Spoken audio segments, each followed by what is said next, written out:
¿Cuántos necesitamos oír la voz de Dios? ¿Trajeron la Biblia? Sea en el papel o en el celular, pero es así como escuchamos la voz de Dios, por medio de la palabra de Dios, la Biblia. Y durante este mes nos vamos a enfocar en la importancia de la iglesia. Hace 8 días tuvimos una linda misionera, Claudia Janet Mendoza, misionera en Indonesia, quien nos recordó que la iglesia existe para hacer misiones. La iglesia existe para hacer misiones. Cada cristiano tiene que ser un misionero. Anime al que está al lado, dígale, tú eres misionero. Tienes una misión que cumplir, tienes que hablarle a otros el evangelio de Jesucristo. Así que durante este mes ese será el enfoque, el valor de la iglesia. Pero una pregunta que nos tenemos que hacer es, ¿y qué es la iglesia? ¿Por qué deberíamos ser parte de una iglesia local? Y quiero hablar de esto porque tristemente el enemigo, de una forma muy astuta, ha creado una idea y se la ha vendido a mucha gente que la ha comprado. Y la idea es tan absurda, tan antibíblica, y es que uno puede ser cristiano sin necesidad de la iglesia. Eso es absurdo. Si uno es verdaderamente cristiano, tiene que ser parte de una iglesia. Tenemos que, como dijera ese cantante, no sé cuál será, que dice, ama la iglesia en que naciste. Amala es una y no es otra canción, ¿cierto? Pero entonces la pregunta es, bueno, ¿y qué es iglesia?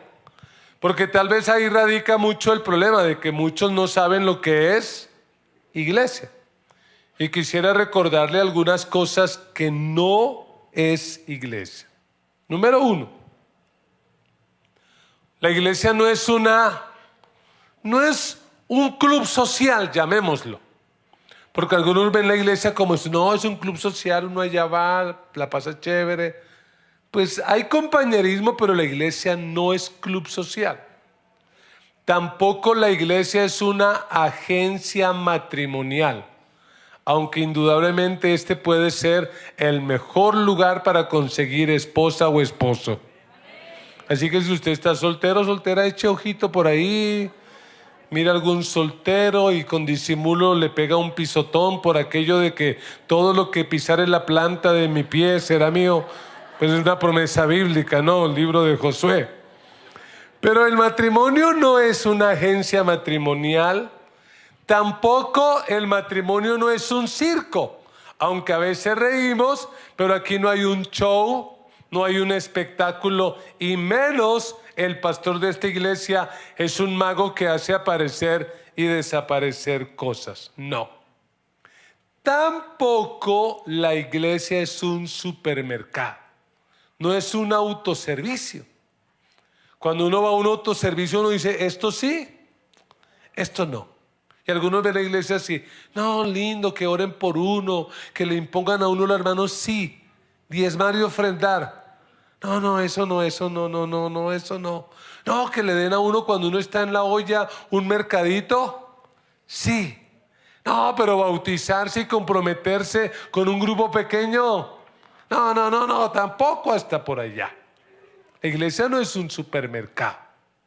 Pero me parece que a pesar de la pandemia, la mayoría de las personas hoy asocian la palabra iglesia con un edificio en donde se reúnen los cristianos. Y por eso a veces de manera casi que automática, cuando uno lo ve en el domingo en la mañana y alguien que no lo conoce, hey, ¿para dónde va? ¿Y qué decimos? Voy para la iglesia. Y creemos que esa es iglesia, un edificio. Pero mire, La palabra iglesia originalmente no tenía nada que ver con cosas espirituales o religiosas, nada. La palabra iglesia nació en la cultura griega y era la palabra que se utilizaba para asamblea. Era la forma como la gente decía, allá hay una iglesia, es decir, un grupo de personas reunidas para un propósito específico. Verbo y gracia, aquellos que viven en un conjunto residencial. Y de cuando en cuando, ¿qué tienen en ese lugar? La asamblea. ¿Qué podrían decir? Eso es una iglesia, porque ese era el término que se usaba. La palabra iglesia es un término griego que de pronto, ¿qué tal se lo pregunten para entrar al cielo? No, estoy inventando. Pero es esta palabra, eclesia. Y la palabra eclesia es una palabra compuesta. Tiene un llamado ek y otra parte que es kaleo, de donde la palabra iglesia significa los llamados para estar afuera. Y realmente esa es la dinámica de la vida cristiana.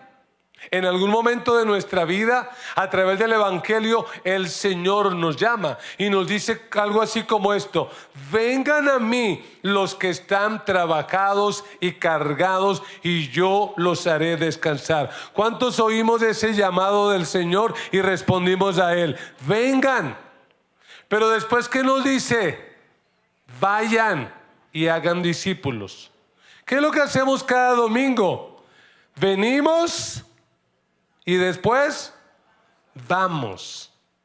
Abra su Biblia en esta mañana, porque vamos a mirar en la primera carta a los Corintios y vamos a entender una verdad, y es que la iglesia, tú y yo, nosotros hemos sido llamados para ser santos. Ese es el tema del día de hoy. ¿Qué es la iglesia? La iglesia es el grupo de personas que han sido llamados para ser santos. Primera a los Corintios capítulo 1, versículo 1. La palabra de Dios dice así: Pablo, llamado por la voluntad de Dios a ser apóstol de Cristo Jesús, y nuestro hermano Sóstenes, a la iglesia de Dios que está en Corinto. Lea conmigo lo que sigue. A los que han sido santificados en Cristo Jesús y llamados, ¿para qué? Para ser su santo pueblo, junto con todos los que en todas partes invocan el nombre de nuestro Señor Jesucristo, Señor de ellos y de nosotros. Que Dios nuestro Padre y el Señor Jesucristo les concedan gracia y paz. Siga conmigo. Siempre doy gracias a Dios por ustedes, pues Él en Cristo Jesús les ha dado su gracia.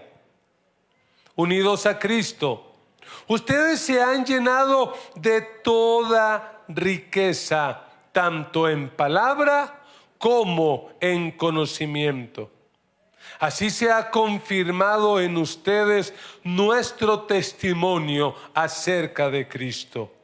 De modo que no les falta ningún don espiritual mientras esperan con ansias que se manifieste nuestro Señor Jesucristo. Él los mantendrá firmes hasta el fin, para que sean irreprochables en el día de nuestro Señor Jesucristo.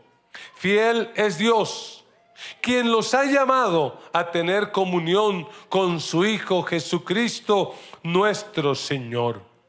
Les suplico, hermanos, en el nombre de nuestro Señor Jesucristo, que todos vivan en armonía y que no haya divisiones entre ustedes, sino que se mantengan unidos en un mismo pensar y en un mismo propósito. Digo esto, hermanos míos, porque algunos de la familia de Cloé me han informado que hay rivalidades entre ustedes. Me refiero a que unos dicen: yo sigo a Pablo. Otros afirman: yo a Apolos. Otros: yo a Cefas. Y otros: yo a Cristo. ¿Cómo? ¿Está dividido Cristo? ¿Acaso Pablo fue crucificado por ustedes? ¿O es que fueron bautizados en el nombre de Pablo? Gracias a Dios que no bauticé a ninguno de ustedes, excepto a Crispo y a Gayo. De modo que nadie puede decir que fue bautizado en mi nombre. Bueno, también bauticé a la familia de Estéfanas. Fuera de estos no recuerdo haber bautizado a ningún otro. Pues Cristo no me envió a bautizar, sino a predicar el Evangelio.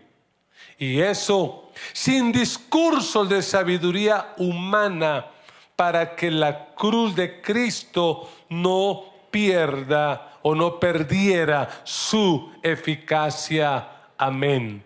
Que el Señor bendiga su palabra en esta hora. Recuerda esto, amado. La iglesia no es un lugar a donde asistir. La iglesia es una familia a la cual pertenecer. La iglesia no es un lugar al cual asistir. La iglesia es una familia a la cual pertenecer. Dígale al que está a su lado: somos familia, somos iglesia. Somos familia, somos iglesia. Y como iglesia, en este texto que hemos leído, lo que nos dice el apóstol Pablo, escribiéndole a los corintios, es que como iglesia hemos sido llamados a ser santos. Dígaselo a alguien: somos llamados a ser santos. Esto no es una sugerencia. Este no es un consejo, este es un llamado. Hemos sido llamados a ser santos. Y quiero que a la luz de este texto que hemos leído, tratemos de responder a la pregunta: ¿qué implica ser santos? Porque probablemente solamente con escuchar el título como que uno dice: ¿santos? Eso es imposible. Eso no se puede. ¿Acaso hay alguien que pueda ser santo? Pues la verdad que sí. El problema es que a veces no tenemos correctas ni claras las definiciones. Y a veces creemos que una persona santa es alguien que no peca nunca. Y eso no es ser santo. ¿Qué significará ser santo? ¿Es posible ser santo hoy? ¿Cómo uno puede lograr ser santo?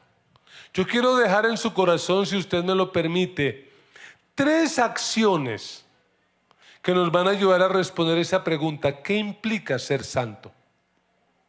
¿Qué tienes que hacer tú y qué tengo que hacer yo si realmente quiero ser santo? Solo por si acaso, solo por animarme un poquito, ¿a cuánto les interesaría ser santos? Yo le voy a comprobar que sí se puede, pero ¿a cuánto les interesa? Claro que se puede. Y es bueno entender esto. Pablo escribe esta carta. ¿Cómo se llama esta carta? Primera carta a los Corintios. Parece que no es la primera, es la segunda, pero bueno, le escribe a los corintios. Pablo, quien había sido un perseguidor de la iglesia, y un día tiene un encuentro con Cristo y es transformado de perseguidor a predicador, de perseguidor a misionero. Y en el versículo 2, si usted mira, Pablo dice que le está escribiendo a la iglesia. ¿Qué dijimos que era iglesia? Eclesía, la asamblea. Pero él aclara, no a cualquier iglesia, a la iglesia ¿de quién? De Dios. Porque las asambleas se reunían para tratar temas diferentes. ¿Pavimentamos o no pavimentamos? ¿Arreglamos el acueducto? ¿Ponemos rejas? ¿No ponemos rejas? Igual que hoy.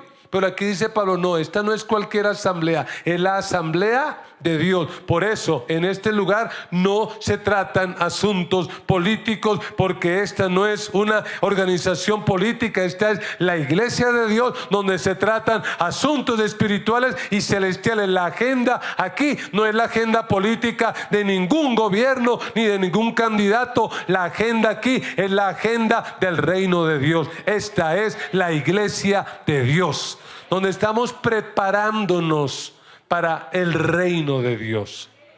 Pero mire lo que dice Pablo, versículo 2, a la iglesia de Dios que está ¿en dónde? Corinto. Permítanme hacer una pausa para hablar un poquito de lo que era Corinto en la época de Pablo. ¿Qué era Corinto?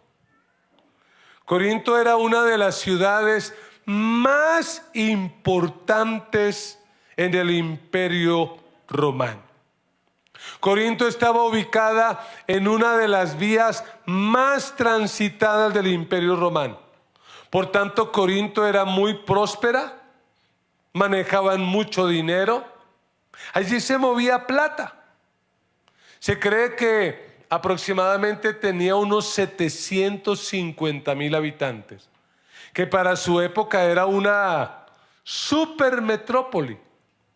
Corinto tenía una fiesta que era la segunda después de los Juegos Olímpicos. Se llamaban los Juegos Ístmicos, donde había deporte, así que Corinto estaba llena de gimnasios. Pero Corinto también era muy abierta intelectualmente. Allí iban los pensadores, los analistas. Pero ¿sabe qué era lo que caracterizaba a Corinto? El desenfreno, la inmoralidad. En Corinto habían templos dedicados a los diferentes dioses. Y uno de los templos más famosos en el mundo que quedaba en Corinto era el templo para la diosa Afrodita.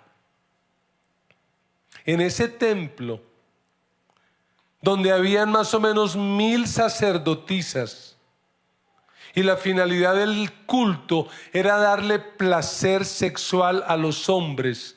Es decir, esas 1,000 sacerdotisas, nada que ver con espiritualidad, eran prostitutas, llamémoslo así, sagradas, donde la gente iba a tener relaciones sexuales. Era tan desprestigiada Corinto que se creó una palabra llamada corintizar. Y corintizar hablaba de desenfreno. Es decir, que si dos chinos de esa época querían ir a rayarse el disco duro y a voltearse, ¿qué tenían que decir? Oiga, ¿y que esta noche nos vamos a corintizar? Porque era el desenfreno para emborracharse, para consumir sustancias psicoactivas, para vivir como querían, corintizar. Pero mire lo tremendo y lo soberano de nuestro Dios, que en medio de una ciudad tan pecadora, porque Corinto era el equivalente a Las Vegas de hoy en día. ¿Sabe usted cómo llaman a Las Vegas en los Estados Unidos? La ciudad del pecado. Corinto era la ciudad del pecado. La soberanía de Dios es que en medio de una cultura tan pecadora, tan perversa, Dios permitió que se fundara y se plantara una de las iglesias más grandes y más fuertes del primer siglo. Porque donde abundó el pecado, sobreabundó la gracia. Y eso me deja creer que hay esperanza para las ciudades de hoy en día. Hay esperanza para nuestras comunidades. Porque aunque hayan países y ciudades que parezcan que están dominados por el pecado, el evangelio puede llegar allí y puede echar raíces. Y lo curioso es que si usted le echa una leidita a la carta de Pablo a los Corintios, usted va a encontrar que a los corintios les tomó mucho trabajo, pero mucho trabajo, pero demasiado trabajo les costó liberarse de la influencia del medio ambiente. Si usted lee esa carta, Pablo los llama al orden, porque dentro de la iglesia había un pecado de inmoralidad tan tenaz que ni siquiera en los inconversos había. Era algo terrible. Los corintios vivían peleando, aunque tenían dones espirituales, pero se la pasaban peleando entre ellos. Yo soy de Pablo, yo soy de Cefas, de Apolo. Vivían agarrados. Era una situación tenaz. Pero ¿cómo los llama Pablo? Pablo los llama santos. Dice Pablo a los hermanos de Corinto, los que son santos, llamados a ser santos. Y aquí está la primera acción. ¿Qué implica responder a ese llamado de ser santos? En primer lugar, implica enfrentar la realidad. Tenemos que enfrentar la realidad. Yo no sé cuántas veces habré escuchado personas que al momento de conocer a Cristo y de bautizarse, hoy tenemos bautismos a las 5, que al momento de convertirse, ¿sabe qué me han dicho? Ay, pastor, ¿usted no sabe de un barrio de solo cristianos? Es que me quiero ir a vivir allá, es que mis vecinos son mundanos, son impíos, yo quiero un barrio de solo cristianos. Y yo les digo, la verdad, sí conozco un barrio de solo cristianos, pero queda en el cielo. ¿Se quiere ir ya? Ah, no, pastor, no, entonces esperemos. Mire, sería genial que uno se convirtiera y al momento de convertirse el Señor se lo llevara para el cielo. Pero ¿dónde nos deja? Ahí, en nuestras Corintos de hoy en día. Gente que como los de Corinto están llenos de pecado y de maldad, y que como que eso nos contagia. Porque algunos tienen la idea que para poder ser santos, ¿qué tenemos que hacer? Apartarnos. Miren las religiones orientales, los hinduistas, los budistas. ¿Cuáles son los más santos para ellos? Como el Dalai Lama. ¿Qué hace el Dalai Lama? ¿Se va a vivir a dónde? A una montaña por allá, se rapa el pelo. Yo aclaro que no soy seguidor del Dalai Lama. Esto es algo androgenético, sencillamente. Y se rapan y se van por allá, lejos de todo, alejados de la realidad. Dicen, así van a poder ser santos. Pues el Señor Jesucristo dijo que no, que aunque estábamos en el mundo, no somos del mundo, y Él nos deja aquí para que enfrentemos la realidad. Eso implica, tenemos que hacerlo. Sencillamente tenemos que hacerlo. Pero entonces la pregunta de muchos es, pastor, ¿y acaso sí se puede? Sí se puede. La pregunta es si nosotros queremos. ¿Pero se puede? Sí. Pero entonces, pastor, ¿cómo enfrentamos la realidad? Mire, la realidad hay que enfrentarla siendo radicales. ¿Recuerdan ustedes el Salmo 1?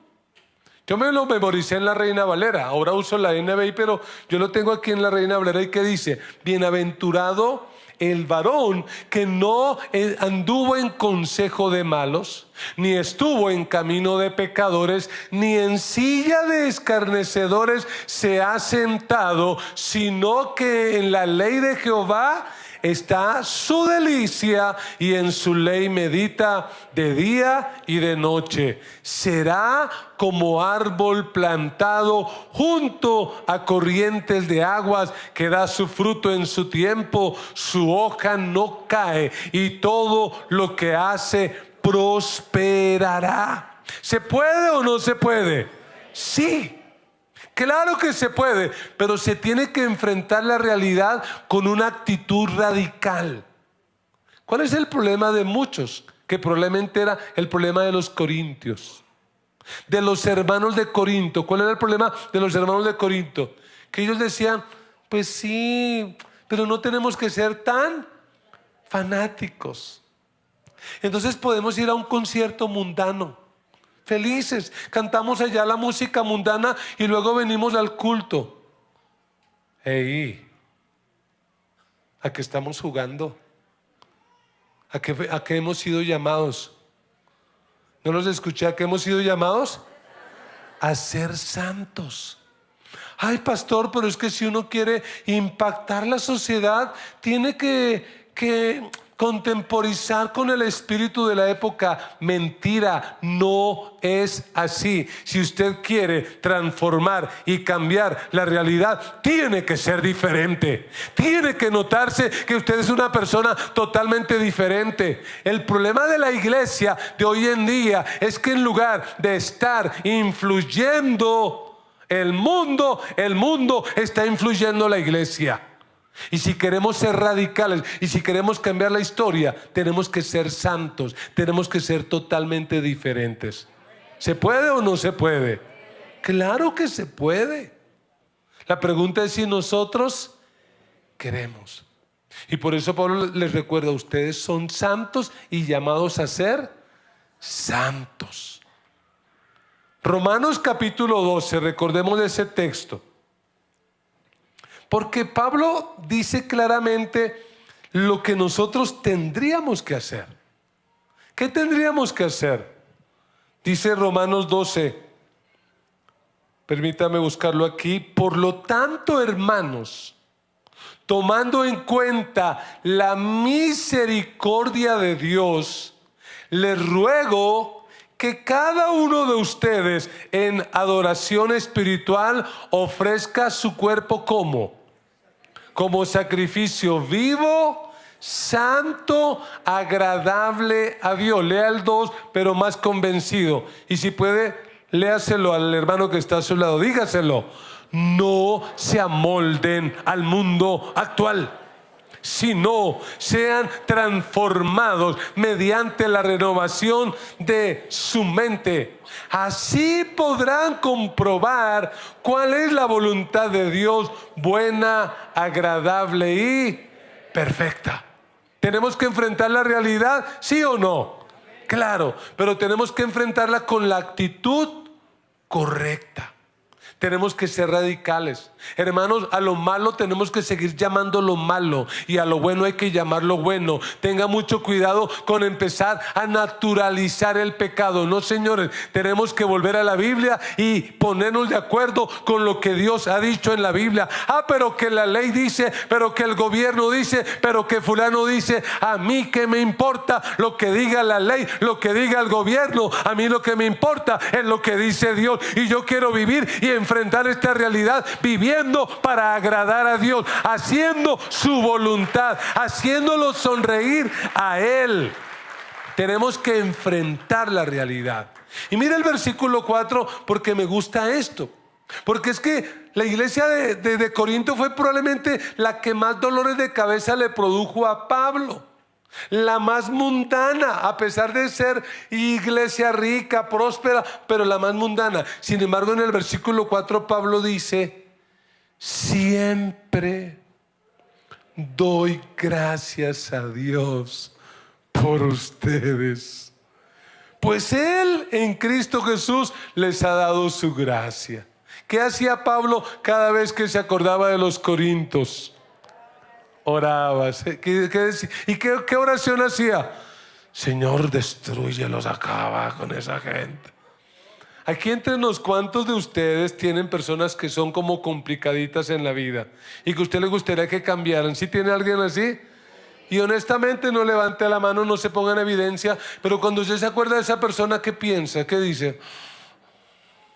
¿Pero qué decía Pablo? Siempre doy gracias a Dios cuando me acuerdo de ustedes. Aquí hay un principio y esta semana lo volví a escuchar en boca del pastor Alexander Gómez Tibocha, un miembro de esta casa.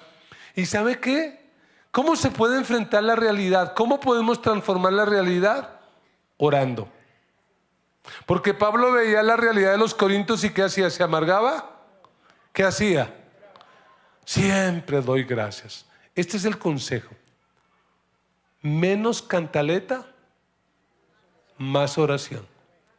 Dedíqueselo al que está a su lado de pronto y le cae como anillo al dedo. Dígale, menos cantaleta, más oración. ¿Cuántas hermanas aquí quieren ver que sus esposos sean transformados? Dígaselo, menos cantaleta, más oración. ¿Cuántos padres quieren ver a sus hijos cambiados y amando a Dios?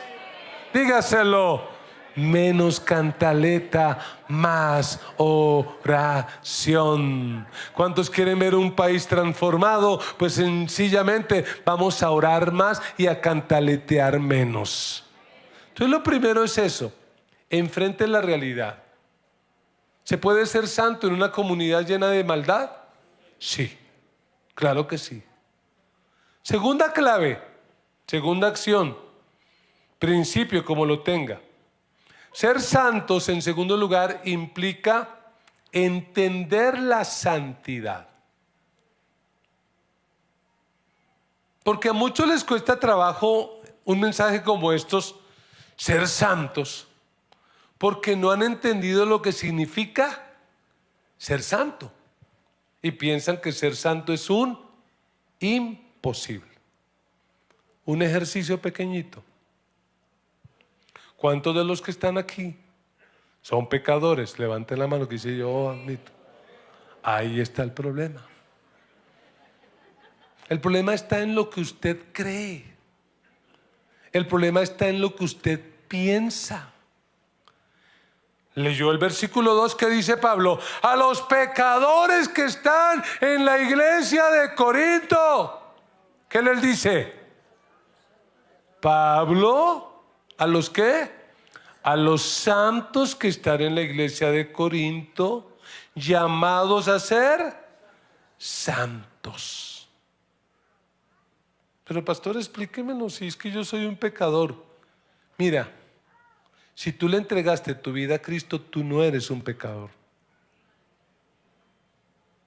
Y ustedes no dicen amén porque dicen, hey, pastor, usted no conoce mi vida. Usted no sabe lo que yo hago cuando no estoy en culto. Mira, déjame decírtelo de la siguiente manera. La palabra santidad bíblicamente significa apartado. Y el día que tú le entregaste tu vida a Cristo, ¿cuántos ya le entregaron su vida a Cristo? Y si no, ahora vamos a tener oportunidad para que lo hagas. Pero cuando usted le entregó su vida a Cristo y dijo, Señor, te entrego mi vida, me arrepiento, te pido perdón, te entrego todo lo que soy. Ese día, ¿sabes qué te declaró el cielo? ¿Qué declaró el cielo sobre ti? Él dijo, esta, a partir de hoy son santos. Somos santos. La santidad es una posición. La santidad es una posición. Tú le entregaste tu vida a Cristo y la palabra santo es, fuiste apartado, fuiste separado. Somos santos por posición. En ese sentido tenemos que empezar a pensar, ¿por qué? Porque si tú en tu mente dices, yo soy un pecador, ¿cómo vas a pensar? ¿Y cómo vas a hablar? ¿Y cómo vas a vivir? Y cuando alguien te corrija, ¿qué vas a decir? ¿No ves que yo soy un pecador? Pero ahora hagámosla de la forma bíblica correcta. Si tú en tu mente sabes por la palabra que eres santo, ¿cómo piensas? ¿Cómo hablas? ¿Cómo vives? Y aún, óyelo, aunque peques, ¿cómo actúan después de pecar? ¿Y qué hace un santo después de pecar? Se arrepiente, se aparta, dice: Señor, perdóname. Tu palabra dice que si confesamos nuestros pecados, aleluya, Él es fiel y justo para perdonarnos, y su sangre nos limpia de todo pecado. Porque no somos pecadores que pecan, somos santos que de vez en cuando pecamos, pero rápidamente nos arrepentimos. Entonces somos santos por posición. La santidad es una posición bíblicamente, pero la santidad también es un proceso. Porque el día que te rendiste a Cristo o te bautizaste, renunciaste al pecado y a la maldad, ¿se acabaron las tentaciones? ¿Se acabó el pecado? No. Por eso tienes que, como dice Pablo, hemos sido llamados a ser santos.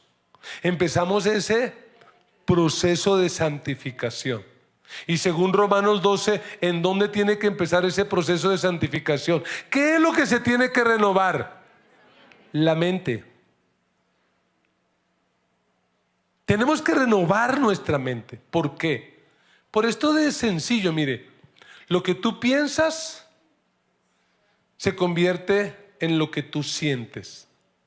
Lo que tú sientes se convierte en lo que tú hablas. Lo que tú hablas se vuelve en una acción.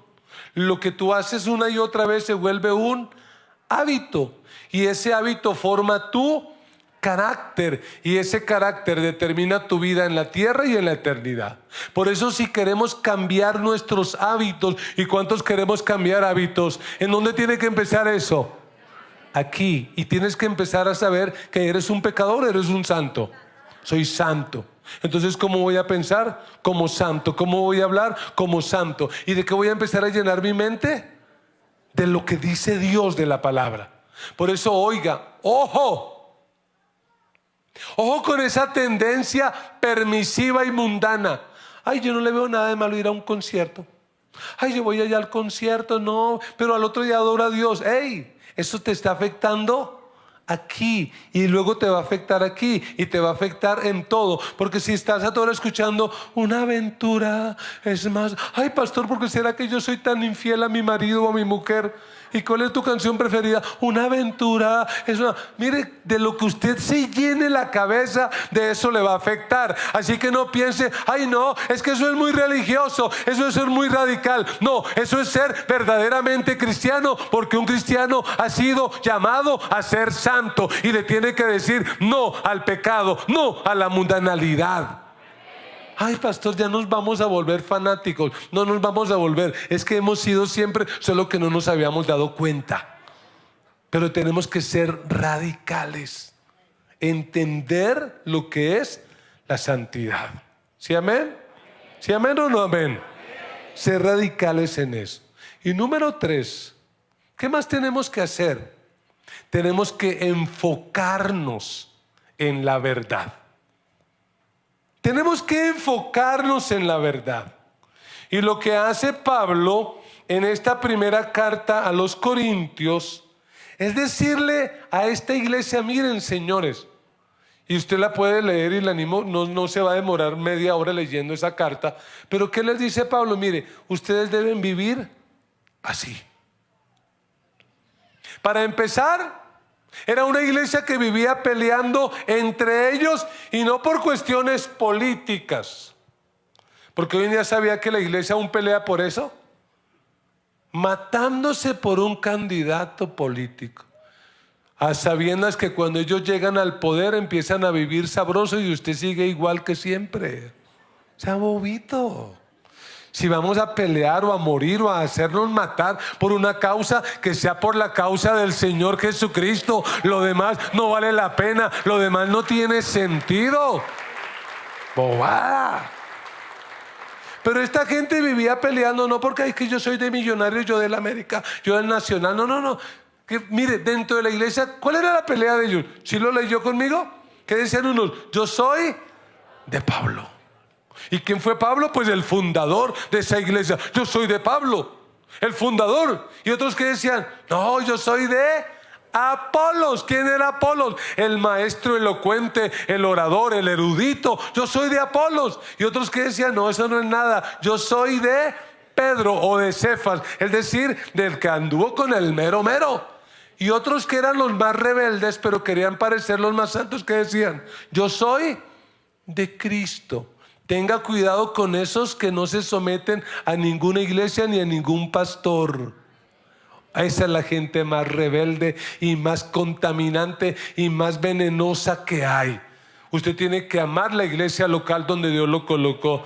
Ay, pero pastor, es que nuestra iglesia es imperfecta. Mira, es imperfecta, puede que sí. Para mí es perfecta, para gente imperfecta. Pero si estás buscando esa iglesia perfecta, donde no hay error, y algún día la encuentras, te lo ruego, no entres, porque te la vas a tirar, te la vas a tirar. Tú con tu manera de ser tan imperfecto la vas a dañar. Y hay algunos que realmente no tendrían que cambiar de iglesia, porque algunos cambian de iglesia porque se pelearon con la hermana, porque el pastor no sé qué, porque por aquí, por allá. Algunos lo que tienen que cambiar es de corazón y de actitud, pero no de iglesia. El corazón es lo que tienen que cambiar, y por eso tienen que volver a la verdad. Aquí Pablo les va a decir a ellos, mire, ustedes tienen que ser buenas pagas, porque santidad es pagar lo que uno debe. Porque a veces creemos que la santidad es lo que ocurre aquí. No, aquí no. Aquí escuchamos la palabra. ¿Dónde se demuestra la santidad? Allá. Cuando la compañera de trabajo le echa a los perros. Allá tiene que mostrar la santidad. Cuando el conductor furioso lo cierra y le echa el carro por encima a su carro o a su moto o a su cicla o a sus piernas. ¿Y usted qué le dice? La paz de Dios, Dios lo bendiga. Vaya con el Señor. Allá es donde se debe mostrar la santidad. Cuando te subes al Transmilenio y te apachurran y te hacen ese masaje ahí. Allá es donde se tiene que mostrar la santidad. Aquí en este lugar, no, aquí no se nota. La santidad se tiene que notar allá afuera. Y es lo que Pablo dice. Mire, ustedes tienen que entender que son santos, para eso fueron llamados, y los empieza a enfocar. Y les hace preguntas que cuando uno las lee, uno como que dice, ¿y es que Pablo no creía en el bautismo? Porque miremos algunas preguntas, miremos las que están en el versículo 13. Pablo dice, ¿está dividido Cristo? ¿Cuál es la respuesta? No. ¿Acaso fue Pablo crucificado por ustedes? La respuesta, no. ¿O fueron bautizados en el nombre de Pablo? No. Y Pablo dice, yo no he bautizado a nadie. Y yo casi que me sentí identificado con este texto porque llevo años que no bautizo a nadie. Y dice en el versículo 15, de modo que nadie puede decir que fue bautizado en mi nombre. Y en el 17 dice, pues Cristo no me envió a bautizar, sino a predicar el evangelio, y esto sin discursos de sabiduría humana, para que la cruz de Cristo no pierda su eficacia. Pablo los enfoca en la verdad. Entonces, la verdad del bautismo. Hablemos de la verdad del bautismo. Estoy haciendo preguntas hoy como profesor. ¿El bautismo es esencial para la salvación? ¿Sí o no? Levanten las manos que dicen que sí. Bájenla, levanten las manos que dicen que no. Levanten las manos que dicen, para eso tenemos pastor, para que usted nos explique, para eso está aquí. Muy bien. Pues realmente el bautismo no salva. Eso es una creencia católica. Es lo que los católicos llaman la regeneración bautismal. Es decir, que la gente por el bautismo se salva. Muchos hoy se pueden bautizar, pero si no se han arrepentido de sus pecados, no van a ir al cielo. Porque lo que realmente salva es el arrepentimiento genuino, la transformación que obra el Espíritu Santo en la persona. Pero entonces, pastor, ¿hay que bautizarse, sí o no? Sí, claro. Porque si alguien realmente se ha arrepentido, se ha convertido, ¿qué es lo que más anhela? Bautizarse. Y el no hacerlo pues es desobediencia. ¿Cuántos quieren ser santos? ¿De qué tiene que llenar su mente? ¿Qué dijo Jesús? Vamos a ir terminando. Juan 17:17. Jesús está orando. Jesús aplica esto porque Él dice, menos cantaleta, más oración. ¿Y qué dijo Jesús? Padre, santifícalos en tu verdad. Tu palabra es la verdad. ¿Te quieres ser santo? No, yo no pregunto si puede. ¿Te quieres ser santo? ¿Qué tiene que hacer? Tiene que ser la cabeza de la palabra. Dese diariamente unas 3 sobredosis como hacía antes de cristiano, pero de la palabra. Péguese duro con la palabra. Duro. Versículo tras versículo, predicación tras predicación. Llénesela. ¿Por qué? Porque la palabra de Dios tiene el poder para alejarte del pecado. Tú decides, o el pecado te aleja de la palabra o la palabra te aleja del pecado. Yo no sé usted, pero yo hace más de 35 años decidí que esta palabra me iba a alejar del pecado y que me iba a cambiar y me iba a transformar. ¿Podemos ser santos? ¿Cuántos ya son santos? Otra vez, levanten la mano los que ya son santos. Somos santos en proceso de santificación. ¿Se puede o no se puede? Lea la Biblia, pregúntele a José en Egipto. ¿Pudo él o no pudo? Pudo. Pregúntele a Daniel, ¿pudo o no pudo? Pregúntele a Job en la peor de las tragedias, ¿pudo o no pudo? Pregúntele al Señor Jesucristo, ¿pudo o no pudo? Y usted y yo, ¿podemos o no podemos? Sí podemos. Lo que sí debe quedar claro es que en nuestras fuerzas no podemos. Y la buena noticia es que no necesitamos hacerlo solo, porque Dios nos mandó un amigo. Y ese amigo está interesado en hacernos santos. De hecho, ¿sabe cómo se llama él?